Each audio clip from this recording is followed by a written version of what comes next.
안녕, 보이는 글쓰기 보글보글이에요. 자, 오늘은 중앙대 논술을 해볼 거예요.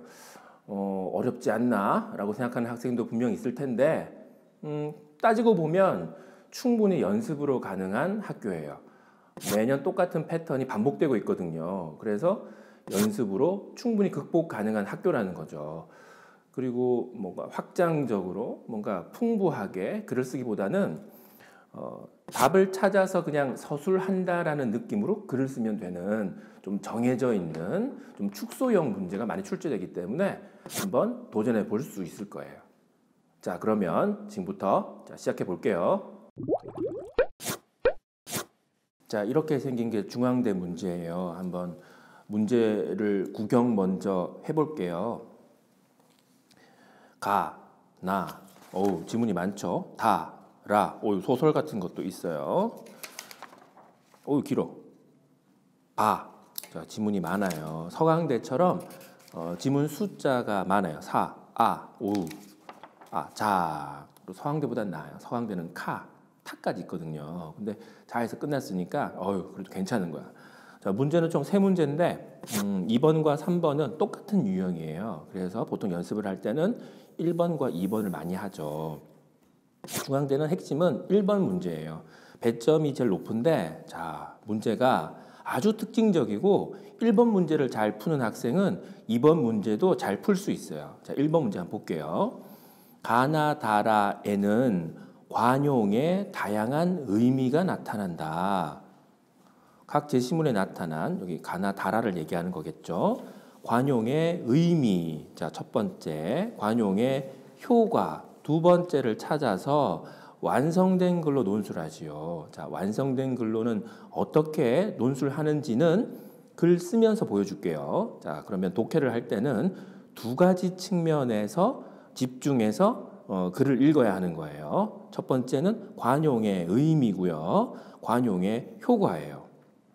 자, 중앙대 문제 유형을 감안하면 이거는 아주 일반적인 형태예요. 자, 좀 더 설명을 하면 중앙대는 보통 어떤 대상이 어떤 방법이나 어떤 과정을 거쳐서 어떤 결과를 빚어내는지 이렇게 총 1단계, 2단계, 3단계의 이 항목들을 묻는 경우가 많아요. 자, 오늘 같은 경우에는 관용의 의미라는 거니까 지문에 관용에 대한 좀 광의의 관용이 나와 있긴 한데 구체적으로는 어떠어떠한 관용인지를 묻고 있는 거예요. 그러니까 어떠어떠한 관용이 방법은 묻고 있진 않죠. 어떤 결과, 효과죠?를 빚어내는지를 써달라는 거예요. 중앙대는 이 1, 2, 3단계 중에서 세 가지를 동시에 요구한 적은 지금까지 나온 적이 없어요. 보통은 대상과 결과를 묻거나 또는 방법과 결과를 묻거나 때로는 대상과 방법을 묻거나 두 개만 묻는 거예요. 자, 그럼 독해를 할 텐데 어떤 관용이 있는지와 그 관용이 어떠한 효과를 내는지에만 집중해야 돼요. 중앙대는 요약이 그리 중요하지 않은 학교거든요. 그리고 글자 수를 한번 봐봐요. 지문이 가, 나, 다, 라 총 4개나 나와 있고 지문마다 의미, 효과, 의미, 효과, 의미, 효과, 의미, 효과 다 써야 되는데 글자 수가 560자밖에 되지 않아요. 그리고 생각보다 분량이 매우 좁게 설정되어 있죠. 그러니까 분량이 부족하거나 넘칠 가능성이 높단 말이에요. 그리고 다른 학교들은 분량이 좀 넘는다거나 모자란다 하더라도 그 심각하지만 않다면 감점 자체가 없는 경우가 많은데 중앙대는 한 글자만 넘어도 1점을 감점시켜요. 아주 무서운 학교죠. 이런 학교 중앙대가 거의 유일해요. 자, 그러면 지문 독해를 해볼게요. 가부터 볼 텐데 부분 읽을 테니까 잘 따라와야 돼요. 우리 잊지 말아야 돼요. 어떤 관용이 나와 있는지 그리고 그 관용이 어떠한 효과를 내는지 그 두 가지에 집중해서 독해를 해야 돼요. 처음부터 말이죠. 이 지문의 내용 자체를 이해하는 것은 불필요해요. 만약에 경희대라면 이 제시문과가 어떤 내용인지 전체를 다 파악하는 것이 1차적으로는 중요해요. 그걸 써야 되지. 그건 경희대예요. 중앙대는 그렇지 않다. 의미와 효과만 쓰면 끝난다라는 거죠. 동전을 훔친 것은 12살 때 아니면 어릴 때 일이었다. 뭔가를 훔쳤다는 거예요. 어쨌든 나는 도둑질을 했고 도저히 견딜 수가 없었다. 다시는 도둑질을 하지 않기로 결심했고 자백하기로 결심했다. 자백, 무서운 말이죠. 아버지가 때릴까 봐 무서워서가 아니었고 매질을 했는지 기억하지 못한다. 아무튼 고통이 두려웠고 두려움을 무릅쓰고라도 해야 한다 생각했다. 자, 첫 번째 문단은 도둑질을 했는데 여기에 대해서 아버지에게 자백한다는 거예요. 자, 느낌이 왔어. 이럴 때는 누가 누구의 관용을 베풀 것 같아요. 아마 아버지가 이 아들이죠. 아들에게 용서라는 관용을 베풀지도 모른다라는 추측을 하면서 읽는 게 좋아요. 마침내 자백서를 써서 용서를 빌기로 했다. 나왔죠. 용서라는 관용이 어쩌면 이 다음 장면에서 벌어질 수도 있겠네요. 자, 아버지가 자백서를 다 읽었을 때 아버지의 눈에서 구슬 같은 눈물이 흘러내려 종이를 적셨다. 왜 우는지는 그 다음 문장을 좀 보면 알 수 있겠죠. 아버지는 잠시 눈을 감고 생각한 다음 약간 정적이 있는 거예요. 다음 종이를 찢어버렸다. 나도 울었다. 자, 이 장면에서 우리 감성 없는 남학생들은 아버지가 분노했다 이렇게 이해하는 경우 가끔 있는데 아니에요. 감성을 좀 발휘하는 거예요. 공감을 할 수 있어야 되죠. 뭐예요? 그러니까 아들을 나무라거나 때로는 폭력적으로 질책하지 않는 대신에 용서하는 거예요. 용서의 눈물이죠. 그 용서하는 그 장면에서 아들도 함께 울어버리는 거예요. 나는 아버지가 고민하는 모습을 볼 수 있었다. 이 고민은 심하게 질책을 할 수도 있고 또 아니면 용서할 수도 있는 거예요. 그 양단의 선택의 고민이 있었던 거죠. 아무튼 아빠는 그 고민 결과 종이를 찢어버리며 그냥 용서하는 것으로 결론 내린 거예요. 자, 어떤 관용이 있냐면 용서라는 관용이 있는 거예요. 자, 그날 그 사랑의 그 눈물들이 내 양심을 정화했고, 자, 이 용서라는 것은 사랑을 바탕으로 용서가 이루어진 거죠. 아버지의 사랑. 용서라는 앞에 수식하는 말 써주면 좋겠죠, 나중에. 그리고 그리고 효과 1. 양심을 정화했고, 누군가가 용서라는 관용을 하게 되면 그 관용을 당한다고 해야 될까요? 그런 사람은 양심이 정화되는 거예요. 죄책감이 이제 없어지고요. 좀 사라져 버리고요. 씻어 버렸고요. 이까지 사실은 용서도 나왔고 용서의 효과도 나왔기 때문에 이 다음 내용은 굳이 안 읽어도 우리 다 파악했다 볼 수 있는데 그렇다면 이 마지막 문단은 되게 무의미한 거죠.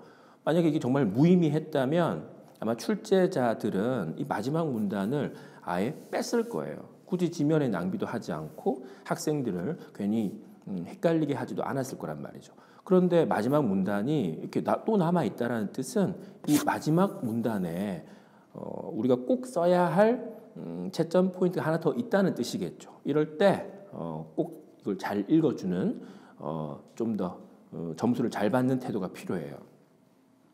내게 있어서 교육이었다.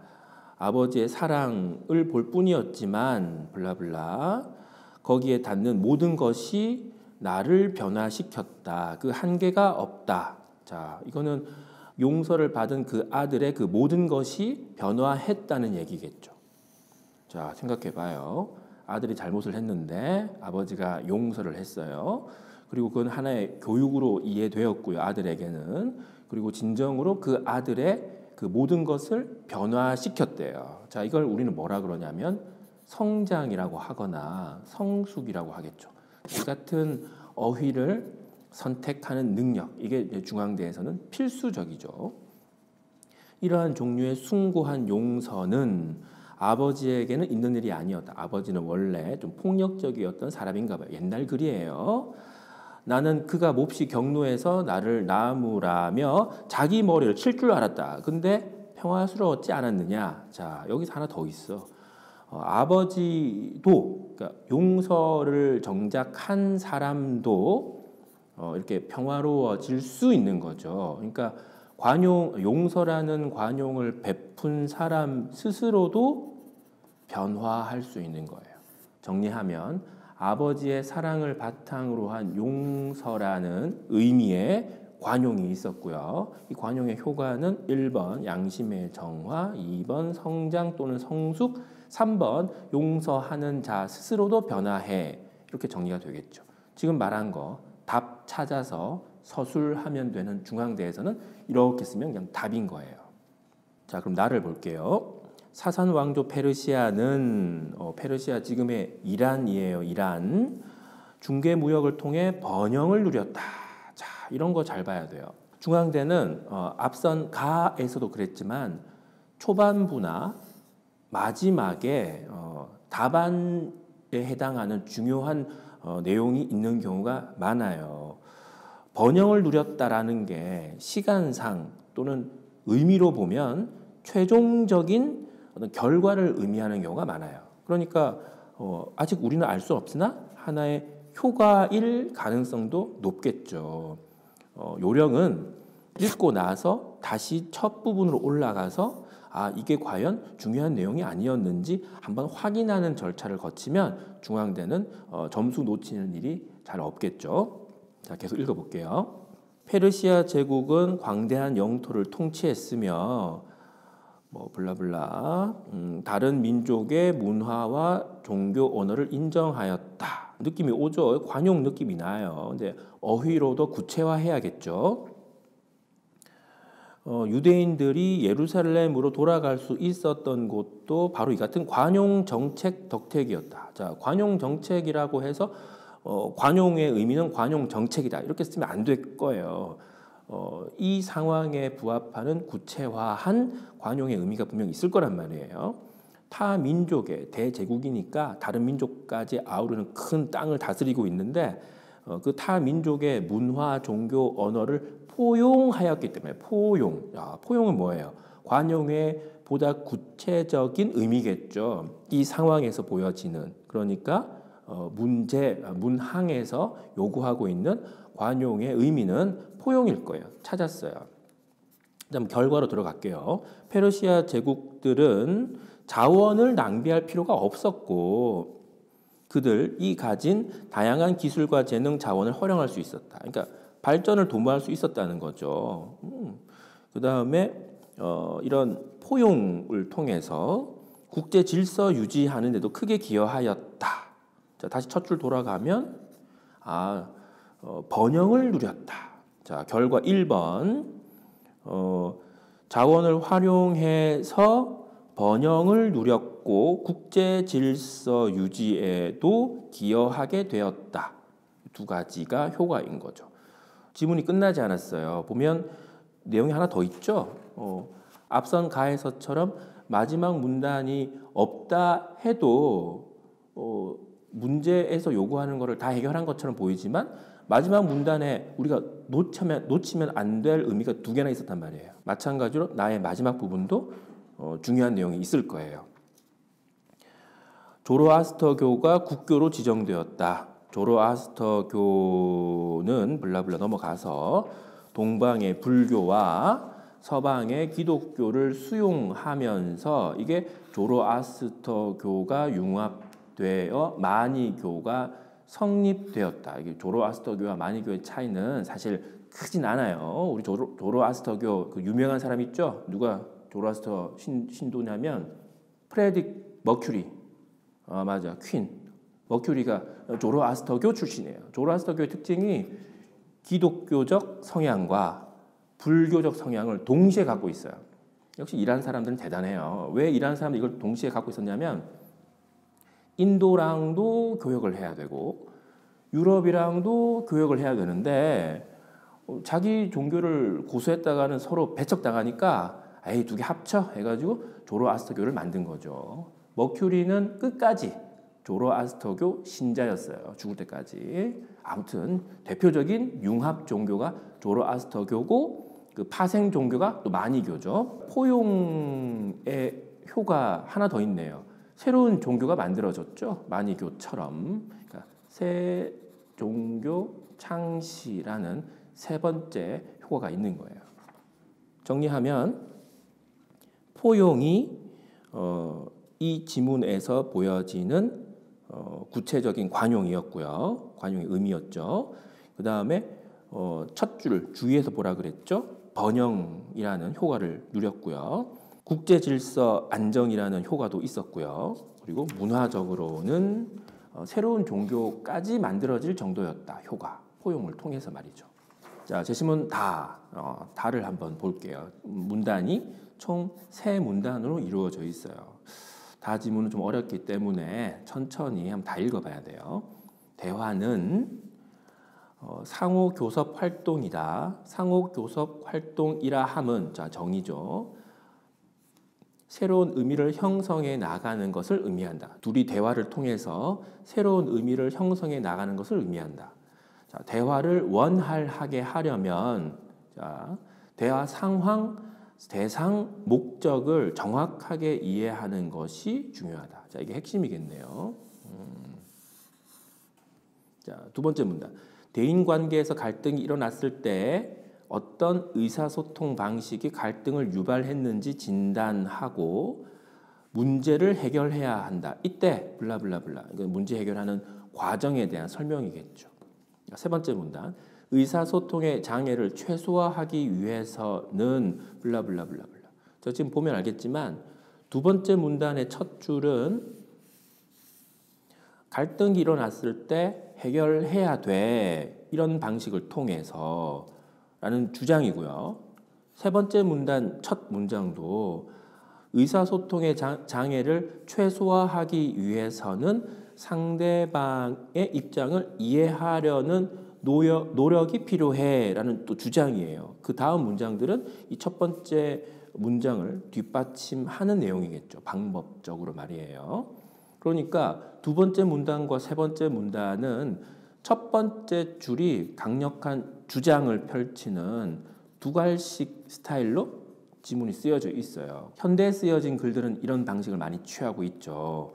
그리고 첫 번째 문단 같은 경우에도 상호 교섭적 활동이 무엇인지에 대한 설명을 하면서 결과적으로는 대화를 원활하게 하려면 이래야 해 라고 말하는 걸로 봐서는 대화를 원활하게 하는 것이 이 문단의 목적으로 설정되어 있죠. 그러니까 대화를 원활하게 하기 위해서는 상호 교섭적 활동이라는 걸 해야 해. 이런 뜻일 거예요. 그러니까 제시문단은 앞선 지문과는 달리 어떤 뚜렷한 방향성을 가지고 그 의지를 표현하고 있는 거예요. 그 의지를 실현하기 위한 방법에 대한 얘기가 서술되어 있고 그 뚜렷한 의지가 첫 번째 문단의 마지막 문장, 두 번째와 세 번째 문단의 첫 문장에 서술되어 있는 방식이죠. 훨씬 더 주장하는 방식으로 서술되어 있는 글이에요.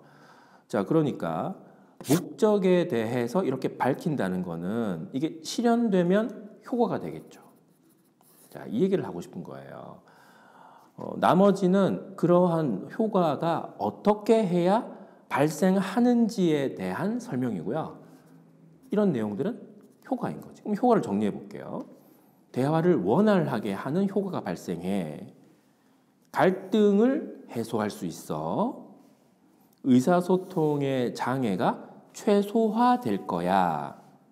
자, 이게 바로 여기서는 아직은 우리가 발견하지 않았지만 어떠한 의미의 관용이 나타내는 효과일 거예요. 자, 그러면 어떤 관용이 있는지를 잘 볼게요. 상대방의 입장을 이해하려는 노력, 이게 필요하다는 거죠. 그 다음에 대화 상황, 대상, 목적을 정확하게 이해해야 되고요. 그 다음에 공손성의 원리라고 해서 공손하지 않는 표현은 최소화하고 공손한 표현은 최대화하여 말하라는 것이다. 싸가지 없게 싸가지 없게 말하면 안 된다는 뜻이에요. 자, 이런 무슨 표현이 있지만 별로 안 중요하죠. 자, 결국 여기 나와 있는 방법은 아마도 배려, 상대방을 배려, 그 다음에 상대방을 이해하려는 노력일 거예요. 이게 방법이기도 하지만 이게 또 뭐예요? 하나의 관용이기도 하단 말이에요. 이 같은 관용을 통해 대화의 원활한 진행, 갈등의 해소, 의사소통 장애를 최소화할 수 있다 이거죠. 자, 관용은 배려 또는 상대방을 이해하려는 노력 이렇게 정리할 수 있겠어요. 자, 라를 볼게요. 라는 자 처음부터 읽어보겠습니다. 단 한 사람을 제외한 모든 인류가 동일한 의견이고 정말 이럴 수 있을까? 한 사람만이 반대 의견을 갖는다고 해도 그러니까 지구상에 자기만 어떤 남다른 주장을 하고 있는 거예요. 사람들이 죽이려고 하겠죠. 한 사회에서 오직 한 사람만이 다수에게 반대되는 의견을 펼치고 있는 상황이에요. 설사 그렇다 하더라도 그 한 사람에게 침묵을 강요할 권리가 없다.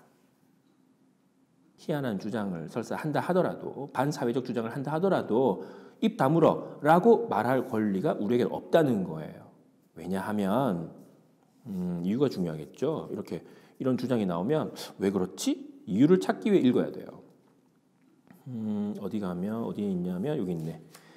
그 의견이 옳다면 오류를 그러니까 우리가 지금 믿고 있었던 게 다수가 믿고 있었던 게 알고 보니 오류였던 거죠. 그 오류를 그 새로운 주장을 통해서 진리로 교체할 수 있는 기회를 잃게 되는 거죠.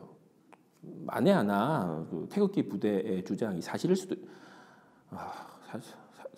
수도 있잖아요. 그러니까 뭐 그렇다는 말이고요. 자, 만일 그것이 옳지 않다면 그렇죠. 옳지 않다면 지금 우리가 믿고 있는 그 진리가 그 희한한 주장들과 충돌하면서 진리가 더욱더 분명해지는구나. 진리에 대한 더욱 명백한 인식과 선명한 인상을 얻을 수도 있는데 그 사람에게 입 다물어 라고 말함으로써 그런 기회를 잃게 되는 것을 우려하는 거죠. 그러니까 이거는 의견 표명이라고 할까 표현이라고 할까 뭐 상관없어요. 표명의 자유를 보장해 주라는 거죠. 이게 아마 관용일 거예요. 관용. 이상한 주장해도 그래 얘기 좀 해 괜찮아 그래, 얘기할 수 있어 라고 하는 관용이 있어야 된다는 얘기예요. 이 관용으로 인해 얻는 효과는 진리가 어쩌면 새롭게 발견될 수도 있고요. 그리고 설사 이게 정말 말도 안 되는 주장일 수도 있으니 뭐 그렇다고 해서 시간 낭비만 하는 것이 아니라 지금 갖고 있는 진리와 그다음에 새롭게 등장한 말도 안 되는 이 주장이 서로 충돌하면서 기존의 진리가 훨씬 더 또렷해지고 선명해지고 뭐 이런 측면이 있기 때문에 전혀 손해볼 게 아니다. 그러니까 그냥 보장해줘라. 의견 표명의 자유를 보장해줘라. 그런 얘기죠. 자, 됐죠? 자, 그러면 글을 한번 써볼게요.